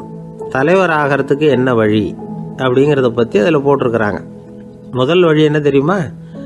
ஒரு 4 பேர் முன்னாடி இல்லைன்னா ஒரு கூட்டத்துக்கு முன்னாடி நீங்கள் பேச போகிறீங்க. அப்போ எப்படி ஆரம்பிக்கணும்னா, உண்மையான புகழ்ச்சி, நேர்மையான பாராட்டு, இதோடு ஆரம்பிக்கணும். எடுத்ததுமே அது சரியில்லை இது சரியில்லைன்னு பேசிகிட்டு இருக்கக்கூடாது. மக்களை பார்த்து நீங்கள் தான் தப்பு பண்ணிவிட்டீங்க அப்படின்னு நேரடியாக சொல்லக்கூடாது. தவறு இருந்தாலும் அதை மறைமுகமாக ஏதாவது கதை சொல்லி அதிலிருந்து அவங்க புரிஞ்சுக்கிற மாதிரி செய்யணும். அடுத்தவங்க பண்ண தப்பு என்னன்னு அலசறதுக்கு முன்னாடி நீங்கள் பண்ணின தப்பு என்னங்கிறத பற்றியே பேசுங்க. எதுக்கும் நேரடியாக உத்தரவு போட்டுக்கிட்டு இருக்கக்கூடாது. இதை நீங்கள் செய்யணும் அப்படின்னு சொல்கிறதுக்கு பதிலாக நீங்கள் இப்படி செஞ்சால் எப்படி இருக்கும் அப்படின்னு கேள்வி மாதிரி கேட்கணுமா. இப்படி கேட்டால் அது உத்தரவு மாதிரி தெரியாதான். அடுத்தவங்க மரியாதையை காப்பாற்றுறது மாதிரி பேசணுமா. உங்கள் பேச்சு இன்னொருத்தரை அவமானப்படுத்துறது மாதிரி இருக்கக்கூடாதான். ஏண்டா இவங்கிட்ட போய் மாட்டிக்கிட்டோம்னு யாரும் நினச்சிடக்கூடாது. ஒவ்வொரு சின்ன வளர்ச்சியையும் பாராட்டணும். வெற்றி சாதாரணமாக இருந்தாலும் பாராட்டாமல் இருந்துடக்கூடாது. பாராட்டும் பொழுது தாராளமாக இருக்கணும். குறை சொல்லும் பொழுது கவனமாக இருக்கணும். வாய்க்கு வந்தபடி பேசிவிட்டா அதுக்கப்புறம் வகையாக மாட்டிக்கிட்டு முழிக்க வேண்டியிருக்கும். நீங்கள் பேசுறது இன்னொருத்தருக்கு ஒரு கௌரவத்தையும் மரியாதையும் உண்டு பண்ணுறது மாதிரி இருக்கணும். நீங்கள் பேசுறது அடுத்தவங்களுக்கு இருக்கிற கொஞ்ச நெஞ்ச மரியாதையும் எடுத்து விடுறது மாதிரி இருக்கக்கூடாது. உங்கள் பேச்சை கேட்டால் கேட்குறவங்களுக்கு ஒரு ஊக்கம் வரணும், உற்சாகம் வரணும். தவறு எதுவாக இருந்தாலும் அதை சுலபமாக திருத்திக்கலாம், சரி பண்ணிக்கலாங்கிறது மாதிரி இருக்கணும் உங்கள் பேச்சு. அடுத்தவங்களை சந்தோஷப்படுத்துங்க. உங்கள் யோசனையை கேட்டு நடந்துக்கிறதுனால அந்த சந்தோஷம் அவங்களுக்கு கிடைக்கணும். இந்த தகுதியெல்லாம் உங்ககிட்ட இருந்தால் நீங்கள் ஒரு சிறந்த தலைவர் ஆகலாம் அப்படின்னு அந்த புஸ்தகத்தில் போட்டிருக்கு. இந்த காலத்தில் தலைவர் ஆகிறதுக்கு வேறு சில தகுதிகள்லாம் கூட தேவைப்படுது. ஒரு புள்ள தன்னுடைய அப்பா கிட்ட, அப்பா உன்ன மாதிரியே நானும் அரசியலில் சேரணும், தலைவர் ஆகணும்னு ஆசைப்படுறேன், இன்னையிலேருந்து எனக்கு அரசியல் பாடம் கற்றுக் கொடு அப்படின்னு கேட்டிருக்கான். அவரும் சரின்னு சொல்லிவிட்டு ஒரு பெரிய ஏணியை எடுத்துகிட்டு வந்தாரான். ஒரு செவுத்தில் சாத்தினார். இந்த ஏணியில் ஏறி உயர போய் அங்கே பரன் மேலே இருக்கிற ஒரு புத்தகத்தை எடுத்துகிட்டு வாடான் இருக்கார் மகனை பார்த்து. அப்பா ஏணி ரொம்ப உயரமாக இருக்குது, நீ ஜாக்கிரதையாக இதை பிடிச்சிக்கோ, நான் ஏறி போகிறேன் அப்படின்னு நான் பையன். பயப்படாத, நான் பார்த்துக்கிறேன்னார் அப்பா. பையன் ஏணியில் ஏறினா உச்சிக்கு போனதும் அப்பா கையை எடுத்துட்டார். ஏணி அப்படியே சரிஞ்சுட்டுது. பையன் பொத்துன்னு கீழே விழுந்துட்டான். இடுப்பு பிடிச்சிக்கிட்டே எழுந்திரிச்சான். என்னப்பா இது, இப்படி என்னை ஏற விட்டுட்டு கையை விட்டுட்டியே, இப்படி கைவிடலாமா அப்படின்னு கத்தியிருக்கான். அப்பா நிதானமாக சொன்னாராம், அவசரப்படாதேப்பா, அரசியலில் இதுதான் முதல் பாடம், பெத்த அப்பனாக இருந்தாலும் அவனை நம்பாதே அப்படின்னு உபதேசம் பண்ண ஆரம்பிச்சாராம். என்னுடைய நீண்டகால நண்பர் ஒருத்தர் வருஷம் தவறாமல் திருநள்ளாறு அப்படிங்கிற திருத்தலத்துக்கு போயிட்டு வர்றது வழக்கம். அங்கே என்ன சார் விசேஷம்னு கேட்கறது உண்டு. என்ன இப்படி கேட்குறீங்க, சனி பகவான் நலன் விருப்பப்படி அங்கே தானே எழுந்தருளி இருக்கிறார், அவரை போய் பார்த்து ஒரு கும்பிடு போட்டுட்டு வந்தா நம்ம பிடிச்சிருக்கிற சனியெல்லாம் விலகும் அப்படிம்பார். சத்தம் போட்டு சொல்லாதீங்க சார், வீட்டில் வேற யார் காதிலையாவது இது விழுந்துற போது அப்படின்னு சொல்கிறது உண்டு வர்றவங்க. இப்போது நான் சொல்கிறதுல உள்ள நியாயத்தை புரிஞ்சுக்கிட்டு அவரும் கொஞ்சம் எச்சரிக்கை உணர்வோடு நமக்கு நன்றி சொல்லுவார்னு வச்சுங்களேன். அதாவது பார்வை மூலமாகவே அந்த நண்பருக்கு ஆன்மீக விஷயங்கள்ல அதிக ஈடுபாடு உண்டு. அப்பப்போ சில புராண கதைகளை எல்லாம் சொல்றது உண்டு. ரொம்ப சுவாரஸ்யமா இருக்கும். எப்பவுமே புராண விஷயங்களை எல்லாம் அறிவியல்ங்கிற தராசில வச்சு எடை போட்டுட்டு இருக்கக்கூடாது. அப்படி பார்த்தா அதெல்லாம் நம்ப முடியாத வெறும் கற்பனைகளா தோணும், மூட நம்பிக்கைகளாகவும் தெரியும். புராணங்களை புராணங்களாவே புரிஞ்சுக்கிறவங்களுக்கு அதெல்லாம் அர்த்தமுள்ள செய்திகளை உள்ளடக்கி இருக்கிறதாக தெரியும். அந்த வகையில தான் இந்த நண்பரும் நிறைய செய்திகளை சொல்றது உண்டு. சனியை போல கொடுக்கிறவனும் இல்லை, சனியை போல கெடுக்கிறவனும் இல்லை அப்படின்னு சோதிடர்கள் சொல்லுவாங்க. நாம ஏதாவது ஒரு வம்புல மாட்டிக்கிட்டா பிடிச்சது சனி அப்படிங்கிறோம். ராவணன் எப்பேற்பட்ட வீரன், அவனே சனி பார்வைப்பட்டது தானே சங்கடப்பட ஆரம்பிச்சான் அப்படின்னார் நண்பர். அது எப்படிங்கன்னு கேட்டேன். அவர் சொல்ல ஆரம்பிச்சார், இந்த ராவணன் இருக்கானே நவ கிரகங்களையும் பிடிச்சி கொண்டுட்டு வந்து தன்னுடைய சிம்மாசனத்துல அப்படியே படிகளா போட்டு வச்சுட்டானா, ஒவ்வொரு படியா. பாவம் அந்த 9 தேவதைகளும் ஒவ்வொரு படியா குப்புற கிடக்குறாங்க. நவக்கிரகம் நம்மளை ஆட்டி படைக்குதுன்னு நாம சொல்லிட்டு இருக்கிறோம். ஆனா அந்த நவக்கிரகங்களை ராவணன் எப்படி வச்சிருந்தான் பாருங்க. எல்லாரையும் சிம்மாசனத்துக்கு பக்கத்துல படிப்படியா போட்டு வச்சிருக்கிறான். காலை அது மேல வச்சுதான் ஏறி போகணும். வேற வழி இல்லாம எல்லாரும் குப்புற விழுந்து கிடக்குறாங்க. ராவணன் ஒவ்வொரு தடவையும் இவங்க முதுகுல அடி வச்சு ஏறி தான் அந்த சிம்மாசனத்துக்கு போறது வழக்கம். இப்படி நடந்துகிட்டு இருக்கிறது நாரதர் கண்ணுல பட்டுட்டு தான். அவர் சும்மா இருப்பாரா? யோசனை பண்ணார், என்ன செய்யலாம் அப்படின்னு. ஒரு முடிவு பண்ணிட்டு நேரா ராவணன் கிட்ட போனாராம். ராவணா, நீ நவக்கிரகங்களை பிடிச்சி கொண்டாந்து உன்னுடைய சிம்மாசனத்துக்கு படிகளா போட்டு வச்சிருக்கிற, அது உன்னுடைய வீரத்தை காட்டுது. இருந்தாலும் ஒரு விஷயத்த நீ யோசிச்சு பார்க்கணும். ஒவ்வொரு தடவை நீ சிம்மாசனத்துக்கு போகும் பொழுதும் நவக்கிரகங்களின் முதுகல் அடி வச்சு நீ ஏறி போற, அது உனக்கு பெருமை கிடையாது. அவங்களுடைய மார்புல அடி வச்சு ஏறி போகணும், அதுதான் உனக்கு பெருமை அப்படின்னாரா. இவர் சொல்றதும் சரிதானே அப்படின்னு யோசிச்சிருக்கான் ராவணன். உடனே குப்புற கிடந்த நவக்கிரகங்களை திருப்பி மல்லாக்க போட்டான். அவங்க மார்புல அடி வச்சு மேலே ஏறி சிம்மாசனத்துக்கு போனானா. அப்படி போயிட்டு இருக்கும் பொழுது சனி பகவானின் பார்வை அவன் மேல பட்டுதான். அவ்வளவுதான். என்னாச்சு தெரியுமா? சூர்பனகை தேடி வந்தா. சீதையோட அழகை பத்தி தன்னுடைய அண்ணங்கிட்ட சொல்ல ஆரம்பிச்சுட்டா. விவகாரம் ஆரம்பமாயிட்டது. அதுதான் சனியினுடைய வேலை அப்படின்னு சொல்லி இந்த கதையை சொல்லி முடிச்சார் என்னுடைய நண்பர். ஆக சனியின் பார்வை நம்ம மேல படாம பாத்துக்கிறது தான் நல்லதுங்கிறீங்க அப்படின்னு. ஆமா சார், இப்ப கூட நான் உங்க வீட்டுக்கு வந்திருக்கிறதே ஒருத்தருடைய பார்வை என் மேல படக்கூடாதுங்கிறதுக்காகத்தான் அப்படின்னார். யாருங்க அதுன்னு என்னுடைய மாமனார் சார். அவசரத்துக்கு அவர்கிட்ட கொஞ்சம் கடன் வாங்கிவிட்டேன்.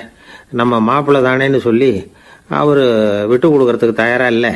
இன்னைக்கு இப்ப அவர் எங்க வீட்டுக்கு வரக்கூடிய நேரம், அதுதான் அவர் பார்வையிலிருந்து படாம தப்பிக்கலாங்கிறதுக்காக இங்க வந்துட்டேன் அப்படின்னார். பார்வை படணும்னு இருந்தா பட்டுத்தான் தீரும் போல இருக்கு அப்படின்னா. என்ன சார் சொல்றீங்கன்னார் ஒன்னும் புரியாம. நீங்க இங்கதான் வருவீங்கன்னு அவருக்கு ஏற்கனவே தெரியும் போல இருக்கு.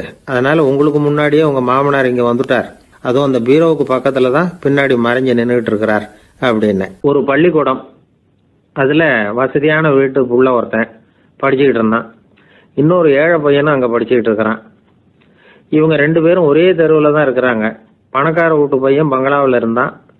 அவனுக்கு வேலை செய்யறதுக்காக சில வேலை ஆட்கள் உண்டு. அதனால அவன் நல்லா சாப்பிடுவான், தூங்குவான். ஏதோ வரணுமேங்கிறதுக்காக பள்ளிக்கூடத்துக்கு வருவான், போவான், அவ்வளவுதான். இந்த ஏழை பையன் இருக்கானே, அவன் அப்படி இல்லை. காலையில எழுந்திருப்பான், உடற்பயிற்சி பண்ணுவான், அவங்க வீட்டில் கிடைக்கிற சாதாரண உணவு அதை அளவோட சாப்பிடுவான், வீட்டில் உள்ள வேலைகளையும் செய்வான், பள்ளிக்கும் தவறாம வந்துடுவான். அவனுக்கு கூட பிறந்த சகோதர சகோதரிகள் 8 பேர். எல்லாரும் தன்னம்பிக்கையோட அவங்க வேலையை செஞ்சுக்கிட்டு இருந்தாங்க. இந்த பையன் எப்பவும் உண்மையை தான் பேசுவான், கடமையை ஒழுங்கா செய்வான். ஆசிரியர்களுக்கு இவனை ரொம்ப பிடிக்கும்.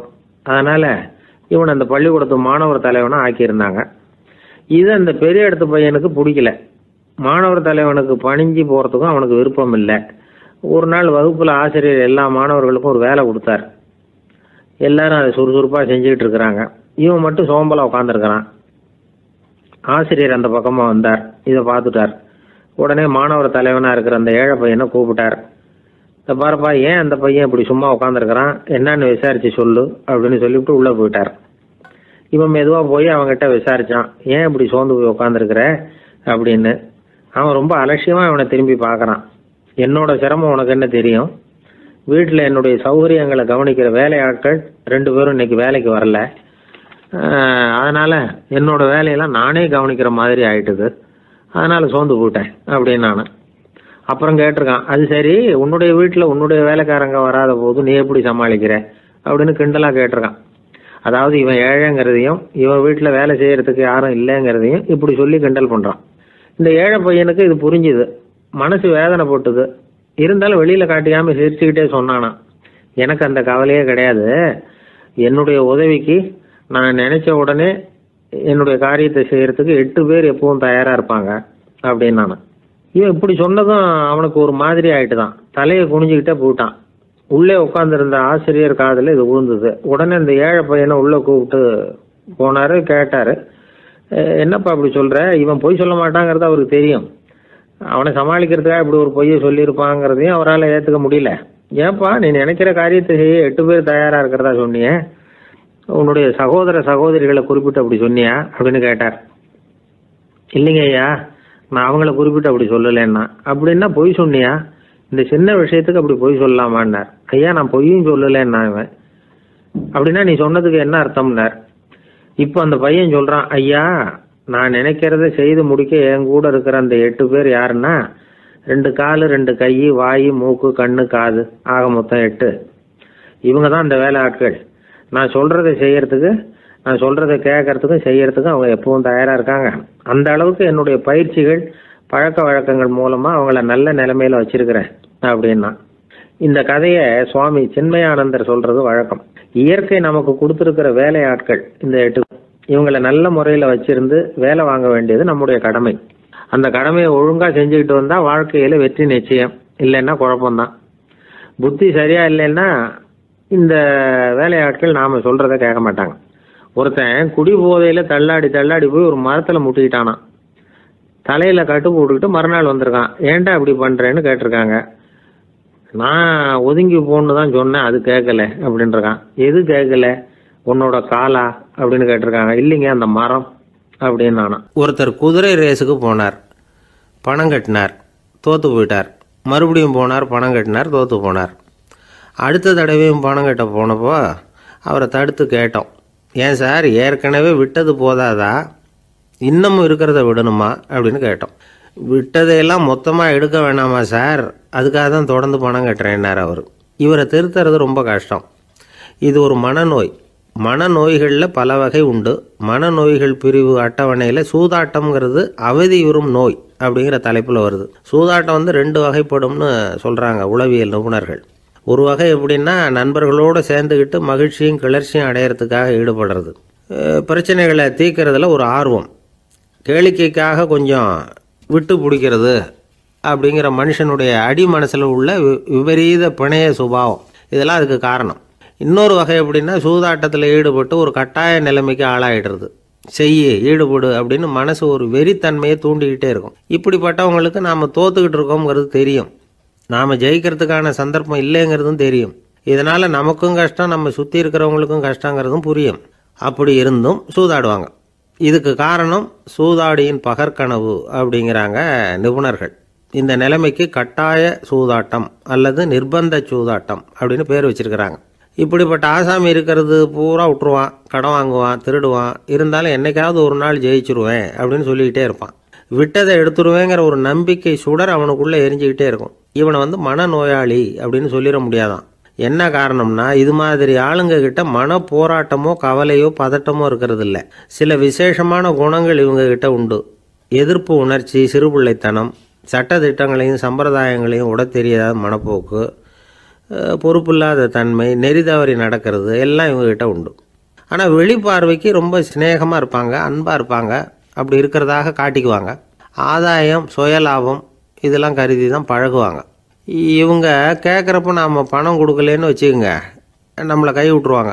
நம்ம மேலே அபாண்டமாக பழி சுமத்துறது கூட தயங்க மாட்டாங்க. தங்களுடைய சூதாட்ட நடவடிக்கைகளுக்கு சாதகமான காரணங்களை சொல்லிகிட்டு இருப்பாங்க. நீ வேணும்னா பாரு, ஒரே நாளில் நான் இழந்ததையெல்லாம் மீட்டு லட்சாதிபதி ஆறனா இல்லையா பாரு அப்படிம்பாங்க. தோற்று போகிறத ஒரு படிப்பினையாக இவங்க எடுத்துக்கிறதே இல்லை. தோற்று போகிறதுலேயே இவங்களுக்கு ஒரு அலாதியான சுகம். தனக்குத்தானே துன்பத்தை வரவழைச்சிக்கிட்டு இன்பம் அடையிறதுக்கு தன்வதை சுகம் அப்படின்னு பேர். இவங்கெல்லாம் அந்த ரகம். சில பேர் எப்படி தெரியுமா, மந்திர எண்ணங்களை வரவழைச்சிக்கிறது, சூதாடுறதுக்காக ஆஃபீஸில் கையாடல் பண்ணுறது, அடுத்தவங்க கிட்ட இருந்து திருடுறது. இந்த மந்திர எண்ணம் தீவிரமாச்சுன்னா ஒரு மாதிரியாக பேச ஆரம்பிச்சிருவாங்க. தோல்வி தான் சார் வெற்றிக்கு முதல் படியும்பாங்க. தன்னால் வந்து பகடக்காய்களையும் குதிரை ஓட்டிகளையும், அதாவது இந்த ஜாக்கிகள், அதெல்லாம் கட்டுப்படுத்த முடியுங்கிற பித்து நிலைக்கு இவங்கெல்லாம் தள்ளப்பட்டுருவாங்க. சில சூதாடிகள் வந்து ஆராய்ச்சி பார்த்ததில் என்ன தெரிய வந்தது தெரியுமா? அவங்கெல்லாம் குழந்தை பருவத்தில் அன்புக்காக ஏங்கினவங்களாம், புறக்கணிக்கப்பட்டவங்களாம், உதவிகளை பெற முடியாதவங்க, இப்படிலாம் இருந்திருக்கிறாங்க. இவங்க வளர வளர மற்றவங்க சௌகரியம் பற்றி அக்கறை இல்லாதவங்களாக ஆயிடுறாங்க. அதிர்ஷ்ட தேவதை தன்னோடு இருக்கிறாங்க அப்படிங்கிற அசையாத நம்பிக்கை இவங்களுக்கு. இவங்களை வந்து திருத்துறது ரொம்ப கஷ்டம். அதனால் பந்தயம், சூதாட்டம் இது மாதிரியான விஷயங்களை விட்டு விலகியே இருக்கிறது தான் நமக்கு நல்லது. ஒரு ஆள் சொன்னான், என்னுடைய குதிரை வேகமாக ஓடுறதுக்கு என்ன வழி அப்படின்னு கால்நடை மருத்துவர்கிட்ட யோசனை கேட்டேன்.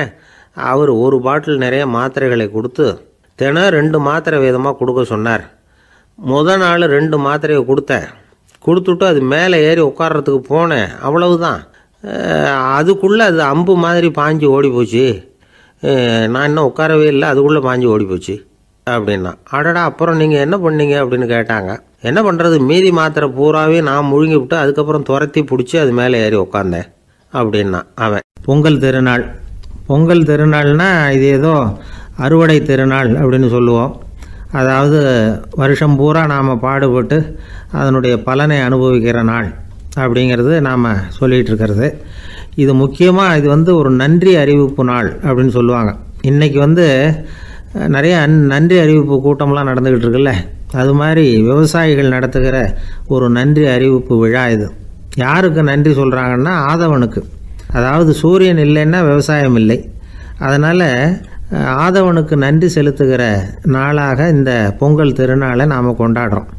அதாவது இந்த பொங்கலில் வந்து விவசாயிகள்கிட்டேருந்து நிறைய பண்புகளை நாம் தெரிஞ்சுக்க வேண்டிய நாள் இது.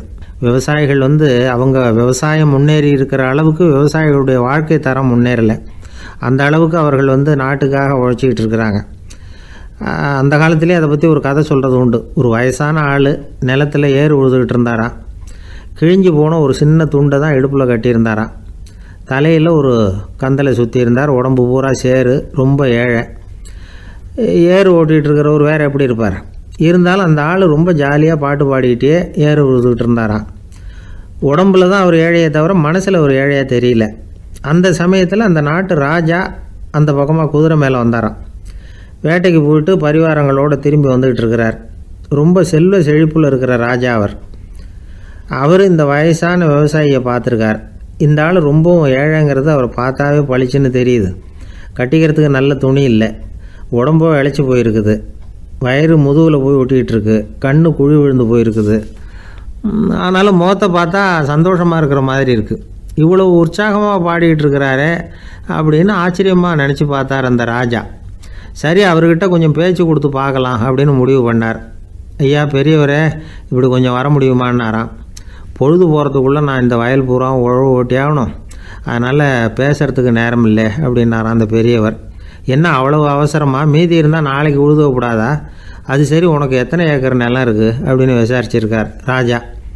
எனக்குன்னு சொந்தமாக உள்ளங்கை அளவு கூட நிலம் கிடையாது. இது எங்கள் முதலாளியோட நிலம். இதை பூராவும் உழுது முடித்தாதான் அவர் கூலி கொடுப்பார். நான் கூலிக்கு உழுதுகிட்டு இருக்கிறேன். உங்ககிட்ட பேசிக்கிட்டு இருந்தால் அவருக்கு துரோகம் பண்ணது மாதிரி ஆகிடும் அப்படின்னாராம். ராஜா குதிரையை விட்டு கீழே இறங்கினார். வரப்பில் நடந்து அந்த பெரியவர்கிட்டே போனாராம். சரி, ஒரு நாள் பூரா உழுதா உனக்கு எவ்வளவு கூலின்னு கேட்டிருக்கார். 8 அணா கூலி கிடைக்கும்னாராம் அவர். இது ரொம்ப காலத்துக்கு முன்னாடி நடந்த ஒரு சம்பவங்கிறதுனால அப்போ 8 அணா கூலிங்கிறது ரொம்ப பெருசு. இருந்தாலும் அதுவும் அந்த ராஜாவுக்கு பெரிய கூலியாக தெரியல. இவ்வளவு தானா, இதை வச்சுக்கிட்டு நீ எப்படி காலம் தள்ளுற அப்படின்னாராம். ஒன்றும் கவலை இல்லை அப்படின்னாராம் அவர். ராஜாவுக்கு ரொம்ப ஆச்சரியமாக போச்சு. 8 அணா கூலி வாங்குகிற இந்த ஆள் கவலை இல்லாமல் இருக்கிறார், ஏராளமான வசதியோடு இருக்கிறன்னா கவலை இல்லாமல் வாழ முடியலையே அப்படின்னு நினச்சி பார்த்துருக்கார். அது சரி, 8 அணாவில் எப்படி குடும்பம் நடத்துகிற அப்படின்னு கேட்டாராம். எனக்கு கிடைக்கிற 8 அணாவில் 2 அணா குடும்பத்துக்கு செலவழிக்கிறேன், 2 அணா பழைய கடனுக்கு கொடுக்குறேன், 2 அணா வந்து தர்மம் செய்கிறேன், 2 அணா வட்டிக்கு கொடுக்குறேன், ஒரு குறையும் இல்லைன்னாராம். ராஜாவுக்கு ஒன்றும் புரியல. எனக்கு ஒன்றும் புரியலேன்னு இருக்கார். ஐயா, எனக்கும் என் மனைவிக்கும் 2 அணா செலவாகுது. வயசான அம்மா அப்பா இருக்கிறாங்க, சின்ன வயசில் என்னை காப்பாற்றினவங்க அவங்க. அந்த கடனுக்கு 2 அணா செலவாகுது, அது பழைய கடன். என் தங்கச்சி ஒருத்தி ஆதரவு இல்லாத நிலைமையில் தன்னுடைய மகனோட என் வீட்டில் வந்துருக்கிறா. அவளுக்கும் அவள் மகனுக்கும் 2 அணா செலவு பண்ணுறேன், அது தர்மம். எனக்கு 2 பிள்ளைங்க இருக்கிறாங்க, அவங்களுக்கு 2 செலவு பண்ணுறேன், அது வட்டிக்கு கொடுக்கறது மாதிரி. பிற்காலத்தில் அவங்க எங்களை காப்பாற்றுவாங்க. அந்த வகையில் நான் திருப்தியோடு வாழ்ந்துக்கிட்டு இருக்கிறேன் அப்படின்னாராம். ராஜாவுக்கு அர்த்தம் புரிய ஆரம்பிச்சுதான். அந்த பெரிய நிலத்தை விலை கொடுத்து வாங்கி அந்த பெரியவருக்கே தானமாக கொடுத்துட்டாராம். இப்போ உழுதவருக்கே நிலம் சொந்தமாயிட்டுது. அன்னையிலேருந்து அரசனுக்கும் ஆறுதல் கிடைச்சிதான். இப்படி ஒரு கதை சொல்லுவாங்க. 8 வருமானத்தை வச்சுக்கிட்டு எப்படி காலத்தை தள்ளுறதுன்னு சொல்கிறதுக்காக இந்த கதையை சொல்கிறதாக யாரும் தப்பாக நினச்சிக்கக்கூடாது. கிடைக்கிறத எப்படி பங்கு போடுறார், எப்படி திருப்தியாக வாழறார் அப்படிங்கிறது தான் முக்கியம். அது மாதிரி இன்றைக்கு இந்த பொங்கல் திருநாளில் உழவர்கள் மனசு மகிழ்ச்சியாக இருந்ததுன்னா அது எல்லாரும் மகிழ்ச்சியாக இருக்கிறது மாதிரி அர்த்தம். அதனால் அவர்கள்ட்டேருந்து நாம் பாடம் கற்றுக்கணும். சில உழவர்கள் தங்கள் நிலத்தில் விளையிறத தாங்கள் சாப்பிட மாட்டாங்க. அடுத்தவங்கள்ட்ட விற்றுட்டு சந்தையில் போய் வேறு அரிசி வாங்கிட்டு வந்து தான் இவங்க சாப்பிடுவாங்க. அப்படிப்பட்ட விவசாயிகள்லாம் இது உண்டு. பங்கிடுகிற பண்பை உழவர்கள்ட்டேருந்து கற்றுக்கொள்ளுங்கள் அப்படிம்பாங்க. ஒரு ஆள் நிம்மதியாக மகிழ்ச்சியாக இருந்தானா, உங்கள் நிம்மதிக்கும் மகிழ்ச்சிக்கும் என்ன காரணம்னு கேட்டிருக்கார் இன்னொருத்தர். என்கிட்ட இருந்தது பூராவையும் என் பிள்ளைங்களுக்கு சமமாக பங்கு போட்டு கொடுத்துட்டேன், எனக்குன்னு எதுவுமே வச்சுக்கல, அதுதான் நிம்மதிக்கு காரணம்ன்றிருக்கான். உங்ககிட்ட இருந்தது எவ்வளவு இருந்தது அப்படின்னு கேட்டிருக்காரு அவர். மொத்தமாக ஒரு 50,000 ரூபா இருக்கும் அப்படின்னு இருக்கான்.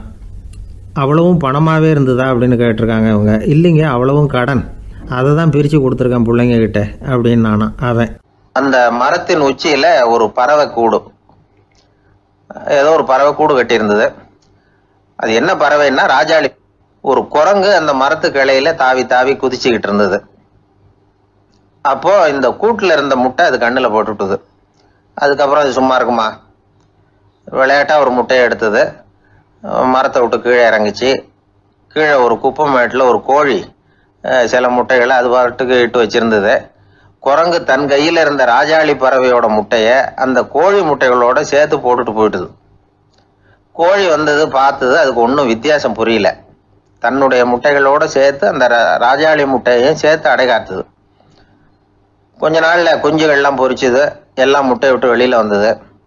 ராஜாளி பறவையோட குஞ்சு அந்த கோழி குஞ்சுகளோடவே சேர்ந்து வளர்ந்தது. மற்ற கோழி குஞ்சுகள் போலவே இதுவும் குப்பையை கிளறிச்சு புழு பூச்சிகளை சாப்பிட்டுது. காக்கைகள் தாக்கிறதுக்கு வந்ததுன்னா மற்ற கோழி குஞ்சுகள் மாதிரியே இதுவும் பயந்து போய் தாய் கோழியின் சிறகுகளுக்கு உள்ள ஒளிஞ்சிக்கும். இப்படியே கொஞ்ச காலம் போச்சு. குஞ்சுகள்லாம் வளர்ந்து பெருசாயிட்டுது. சிலது சேவல்களாச்சு, சிலது கோழிகளாச்சு. அந்த ஒன்று மட்டும் ராஜாளி ஆச்சு. ஆனால் ஒரு விஷயம், தான் ஒரு ராஜாளிங்கிறது அந்த பறவைக்கு தெரியாது. தன்னையும் ஒரு கோழின்னே அது நினச்சிக்கிட்டு இருக்கு. அப்படி நினச்சிக்கிட்டு குப்பை மேட்டை கிளறிக்கிட்டு இருக்கு. ஒரு நாள் சாயந்தர நேரம் இந்த ராஜாளி பறவை கீழே அது பாட்டுக்கு வழக்கம் போல குப்பையை கிளறிக்கிட்டு இருக்குது. அப்போ அண்ணாந்து பார்க்குது. வானத்தில் உயரத்தில் கூட்டமாக ராஜாளி பறவைகள் உல்லாசமாக வட்டம் அடித்து பறந்துக்கிட்டு இருக்கு. அதே இது பார்க்குது. இதுக்கு மனசுக்குள்ள ஏக்கமாக போச்சான். அப்போ இதுக்கு ஆண்டவன் பேரில் கோபம் வந்துதான். ஆண்டவனுக்கு என் பேரில் ஏன் இந்த ஓர வஞ்சனை, என்னையும் ஒரு ராஜாளியா படைச்சிருந்தா நானும் கூட இந்நேரம் ஆகாயத்தில் உல்லாசமாக பறந்துக்கிட்டு இருப்பேனே அப்படின்னு நினச்சி வருத்தப்பட்டுதான். இது வேடிக்கையாக இருக்குல்ல. ஒரு வகையில் பார்த்தா நாம கூட இந்த ராஜாளி பறவை மாதிரி தான் வாழ்ந்துக்கிட்டு இருக்கோம் அப்படிங்கிறார் ஒரு உளவியல் நிபுணர். நம்மால எவ்வளவு வேலை செய்ய முடியும் அப்படின்னு நாம நினைச்சுக்கிட்டு இருக்கிறோமோ அதை விட பல மடங்கு நம்மால வேலை செய்ய முடியுமா, பல மடங்கு வேகமாகவும் வேலை செய்ய முடியும் அப்படிங்கிறார் அவர். நம்முடைய முழுமையான பலம் என்னங்கிறது நமக்கே தெரியறதில்ல, அதுதான் கஷ்டம். நம்முடைய பலம் தெரியாததுனால தான் நாம எதுக்கு எடுத்தாலும் பயந்துகிட்டு இருக்கிறோம். ஒரு ஆள் இருந்தான், அவனுக்கு எப்படின்னா கோழியை கண்டா பயப்படுவான். ஏன் கோழியை கண்டா பயம்னா, அவனுக்கு மனசுக்குள்ள தான் ஒரு புழுன்னு நினைப்பு. தன்னை ஒரு புழுவா நினைக்கும் பொழுது, புழுன்னா கோழி கொத்தும்ல, அதனால கோழியை கண்டு பயப்பட ஆரம்பிச்சிட்டான். இவன் நடுங்கிடுவான். எதிரில் கோழி வந்ததுன்னா உடம்பு பூரா நடுங்க ஆரம்பிச்சிடும். வீட்டில் இருக்கிறவங்க பார்த்தாங்க. இவனை அழைச்சிட்டு போய் ஒரு மனநோய் மருத்துவமனையில் சேர்த்துட்டாங்க. அங்கே உள்ள டாக்டர் இவருக்கு சிகிச்சையெல்லாம் கொடுத்தார். ஒரு வாரம் இவனை தங்க வச்சு வேண்டிய சிகிச்சையெல்லாம் கொடுத்து மன ரீதியாக அவனை மாற்றி, சரி இனிமேல் நீ வீட்டுக்கு போகலாம்னு சொல்லி அனுப்பி வச்சார். வீட்டுக்கு புறப்பட்டான். அப்போ சொன்னார், இதை பாருப்பா, நீ வீட்டுக்கு போகலாம், நேராக வீட்டுக்கு போ, நல்லா ஞாபகம் வச்சுக்கோ, இனிமே நீ ஒரு புழு கிடையாது, மனுஷன், தைரியமாக புறப்படு, போயிட்டு வா அப்படின்னு சொல்லி வழி அனுப்பி வச்சார். சரிங்க டாக்டர்னு சொல்லிவிட்டு இவன் புறப்பட்டு போனான். பாதி வழி போயிருப்பான். லேசா நிமிர்ந்து பார்க்குறான், எதிரில் ஒரு கோழி வந்துகிட்டு இருக்கு. அது பாட்டுக்கு சாதாரணமாக நடந்து வந்துகிட்டு இருந்தது. அவ்வளவுதான், இவன் உடம்பு கிடுகிடுன்னு ஆட ஆரம்பிச்சுட்டுது. திரும்பி ஓடி வந்துட்டான். டாக்டர் கேட்டார், ஏன்பா திரும்பி ஓடி வந்துட்டேன்னு. பாதி தூரம் போயிட்டேன் டாக்டர், எதிரில் ஒரு கோழி வந்துகிட்டு இருக்குது, அதான் பயமாக இருந்தது வந்துட்டேன்னா. டாக்டருக்கு ஒரு மாதிரி ஆகிடுது. அவர் சொன்னார், இதை பாருப்பா, நான் தான் சொன்னேனே, நீ ஒரு புழு இல்லை மனுஷன்.